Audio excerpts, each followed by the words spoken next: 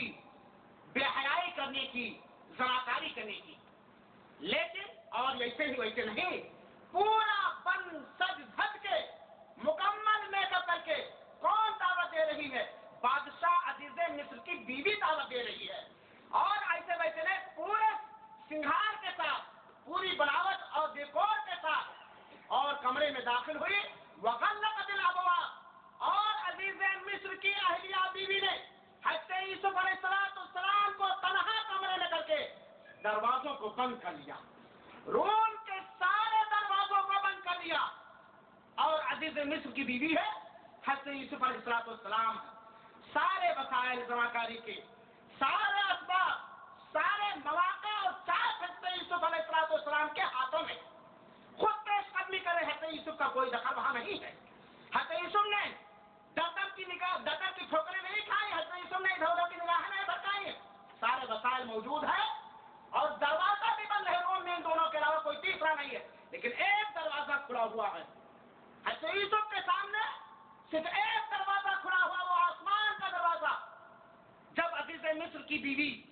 آپ کو دعوت دیتی ہے فحاشی کرنے پر، فوراً اللہ کا ڈر غالب آ جاتا ہے، اللہ رب العالمین کا ڈر غالب آ جاتا ہے اور اس سے کنارہ کش ہوتے ہیں۔ یہاں تک کہ مفسرین نے لکھا ہے کہ دل میں حیران برپا کرنے کو تو چھوڑیے، آپ کا ذرہ برابر ارادہ بھی نہ ہوا، آپ کا ذرہ برابر ارادہ بھی نہ ہوا۔ یہ ہے ہم نوجوانوں کے لیے ایک نمونہ حضرت یوسف علیہ السلام کی سیرت اور آپ کے عفت و پاک دامنی۔ میرے بھائیو صاحب، آج ہم قرآن مجید کے اندر اس بیان کیے ہوئے قصے کو اپنے سامنے رکھیں اور ہر ممکن طریقے سے اپنے آپ کو عفیف النفس بنانے کی کوشش کریں۔ یہ تو حضرت یوسف علیہ السلام کا واقعہ۔ آئیے ذوالکفل کا واقعہ آپ لوگوں نے سنا ہوگا۔ ذوالکفل کا واقعہ جو اللہ کے رسول اکرم صلی اللہ علیہ وسلم نے بیان فرمایا ہے، اور یہ ابن حبان کی روایت ہے، اور ابن حبان نے اس کو صحیح بھی قرار دیا ہے۔ حضرت عبداللہ ابن عمر کہتے ہیں کہ رسول اکرم صلی اللہ علیہ وسلم سے میں نے ایک بار نہیں 20 مرتبہ سنا، رسول اکرم صلی اللہ علیہ وسلم سے میں نے 20 مرتبہ سنا۔ آپ کہا کرتے تھے کہ بنو اسرائیل میں ایک ذوالکفل نامی نوجوان، اور اس نے ایک لڑکی کی مجبوری کا فائدہ اٹھاتے ہوئے اس شخص پر 60 دینار بطور قرض دیا کہ وہ اپنے جسم کو ذوالکفل کے حوالے کر دے۔ بات سمجھ آ رہی نا؟ وہ لڑکی اپنے جسم کو ذوالکفل کے حوالے کر دے۔ اس لڑکی نے وعدہ کر کے پیسے لے لیے، مجبوری تھی، لیکن جب معاملہ فحاشی کرنے کا ہوا اور جب ذوالکفل بیٹھ گیا فحاشی کرنے پر، ذرا غور سے سنیے گا، زنا کرنے کے لیے بالکل آمادہ و تیار ہو کر کے ذوالکفل جب بیٹھ گیا، اس لڑکی کے بدن میں کب کبھی تازی ہو گئی، اس لڑکی کے رونگٹے کھڑے ہو گئے۔ اس کب کبھی کا عالم دیکھ کر ذوالکفل نے پوچھا معاملہ کیا ہے؟ تم اتنی سہمی کیوں ہو، اتنی ڈری کیوں ہو، کیوں کاپ رہی ہو؟ کہا اللہ کی قسم، اب تک میں نے آج تک یہ گندی حرکت نہیں کی ہے۔ ہائے نے میری مجبوری کس درجے میں مجھے پہنچا دیا۔ ذوالکفل کے دل پر اس مجبور لڑکی کی بات کا بے حد اثر ہوا، اور اس نے اس کو بغیر کچھ کیے ہوئے چھوڑ دیا اور اللہ رب العالمین سے فوراً توبہ کر لیا۔ صبح اور اسی رات ذوالکفل کا انتقال ہو گیا۔ صبح دروازے پہ لکھا ہے غفر لذوالکفل، ذوالکفل کے لیے معافی آ گئی ہے، بخشش آ گئی، اس کو معاف کر دیا گیا۔ یہاں دکھانا یہ ہے کہ جب ایک انسان کے دل میں اللہ کا ڈر، اللہ کا تقویٰ غالب آ جاتا ہے، تو زنا کے سارے وسائل اور اسباب موجود ہونے کے باوجود بھی وہ اس سے اپنے آپ کو بچا لیتا ہے اور اپنے عصمت کو تار تار ہونے نہیں دیتا ہے۔ میرے بھائیو ساتھیو، تفصیل میں نہ جاتا، اور بہت سارے اس طرح کے واقعات آپ کو عہد صحابہ میں، عہد تابعین میں اور سلف صالحین میں ملیں گے۔ آئیے تفصیل میں نہ جاتے ہوئے ہم دیکھیں کہ عفت و پاک دامنی حاصل کرنے کے ذرائع کیا، وہ کون سے وسائل ہیں، وہ کون سی چیزیں ہیں جنہیں اپنا کر ہم اپنے کیریکٹر کی حفاظت کر سکتے ہیں، ہم اپنی عزت و آبرو کی بچاؤ کر سکتے ہیں، ہم عصمت و پاک دامنی کے پیکر اور مظہر ہو سکتے ہیں۔ بہت سارے وسائل اور بہت سارے اسباب قرآن مجید کے اندر اور سنت رسول کے اندر مذکور ہے۔ چند چیزوں کو میں ذکر کر رہا ہوں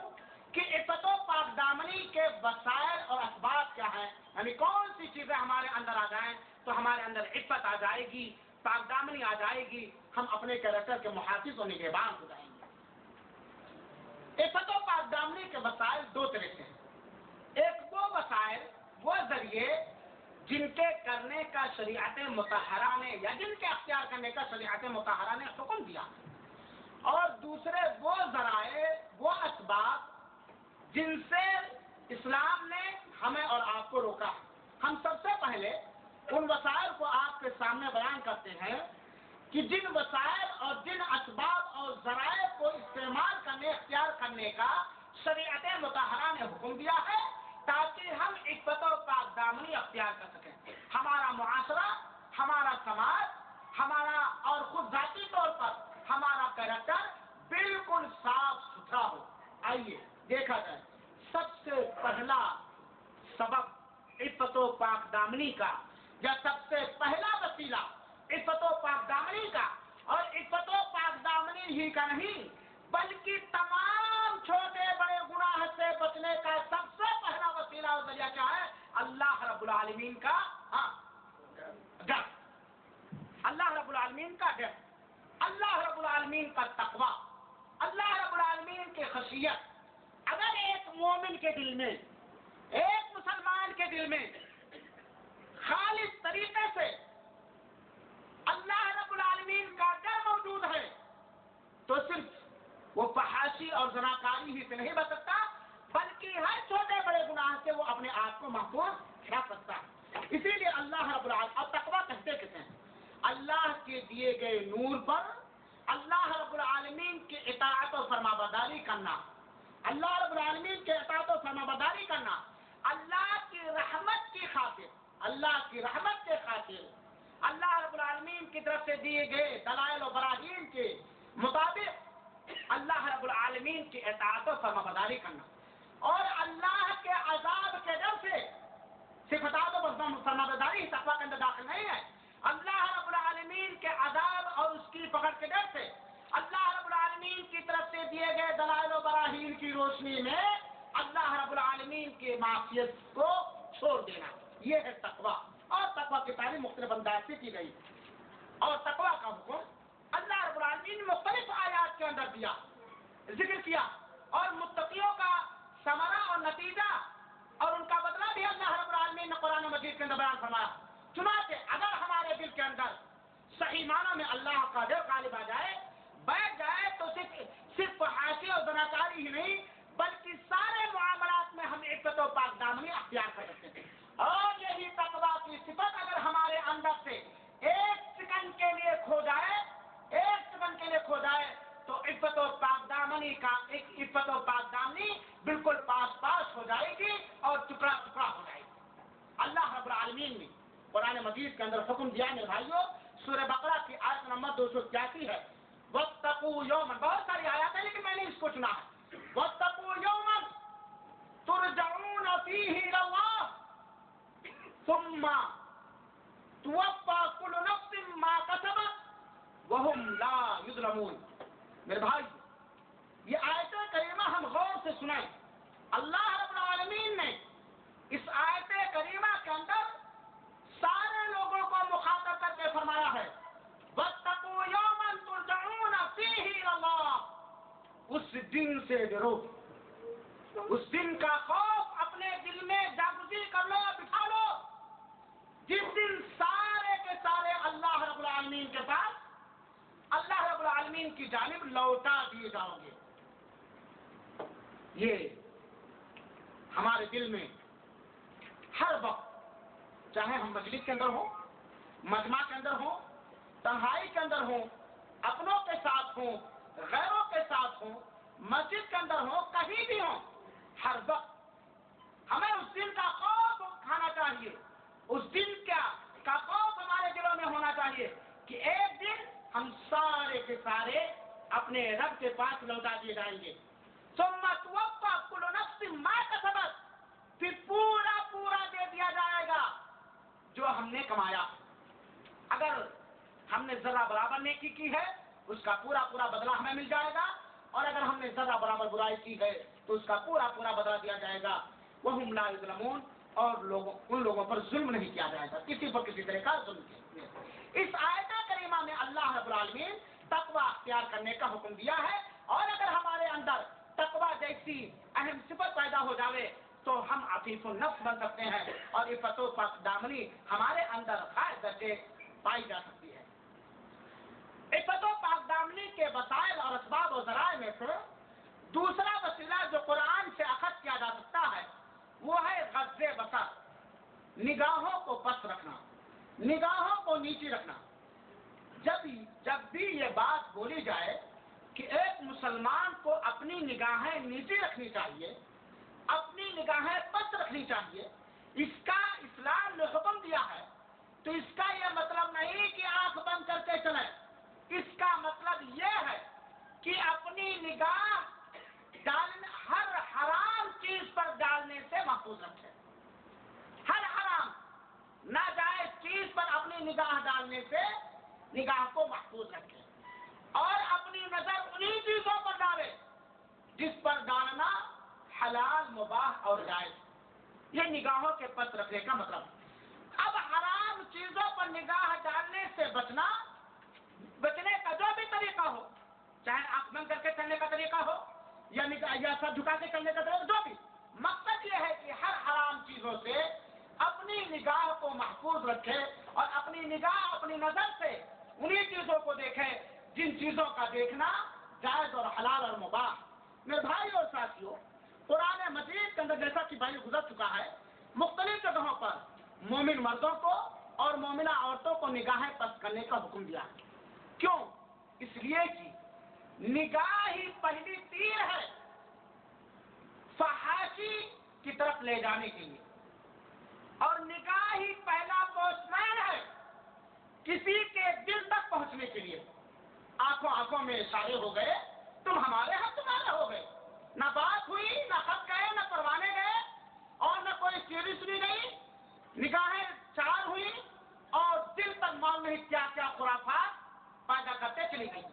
اسی لیے اسلام نے سب سے پہلے اپنے مومن مردوں اور مومنہ عورتوں کو نگاہوں کے پست رکھنے اور نیچے رکھنے کا حکم دیا ہے، اور نگاہوں کے حفاظت کا حکم دیا۔ چنانچہ جیسا کہ بتایا گیا، قُل لِّلْمُؤْمِنِينَ يَغُضُّوا مِنْ أَبْصَارِهِمْ،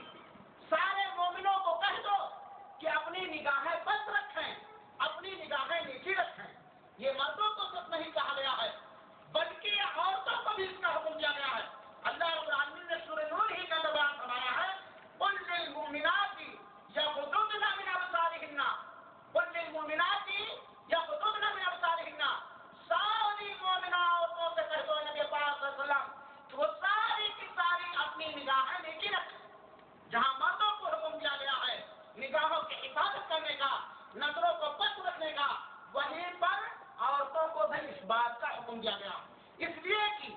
اگر مرد اپنے سارے کے سارے مرد اپنی نگاہوں کی حفاظت کرنے لگے لیکن عورت اپنی نگاہ کی حفاظت نہیں کر رہی ہے، تب بھی عصمت و پاک دامنی معاشرے اور سماج کے اندر نہیں آ سکتی ہے۔ یا اگر عورتیں اپنی نگاہوں کی حفاظت کر رہی ہیں لیکن ایک نوجوان یا ایک آدمی اپنی نگاہ کی حفاظت نہیں کرتا ہے، اپنی نگاہ کو آوارہ بنائے، جس پر چاہتا جاتا ہے، جس پر چاہتا حرکتیں کرتا ہے، تبھی معاشرہ پاک دامن اور عفیف نہیں ہو سکتا۔ اسی لیے تمام مومن مردوں کو اور تمام مومنہ عورتوں کو نگاہوں کے نیچے رکھنے کا حکم دیا ہے